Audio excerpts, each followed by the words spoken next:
it ignores the true complexity and I think the irreducible differences between us, largely because it ignores the scripture that defines each of the so-called Abrahamic traditions.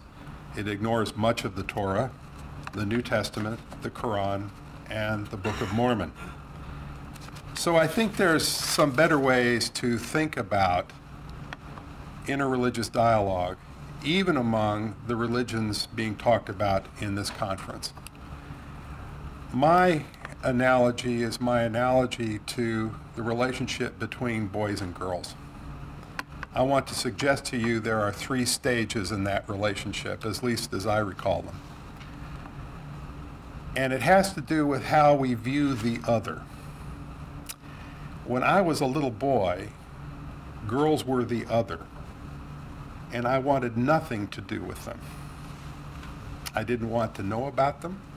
I didn't want to play with them. They were weird. And then I became an adolescent. And then I wanted to lose my identity entirely just so the other would like me. That period lasted a really long time in my life. But then some of us grow up. And it happens that I got married 27 years ago today.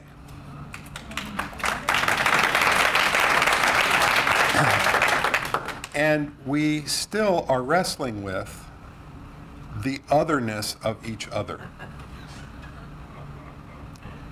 She is 5'2" from Virginia. I'm 6'3.5" from Southern California. And the differences go on from there. And in that mature phase of relating to the other, we find a whole new dimension, well beyond the childlike phase where you don't want anything to do with the other, or the adolescent phase where you want to absorb all your differences. And I think that's the way for us to think about each other.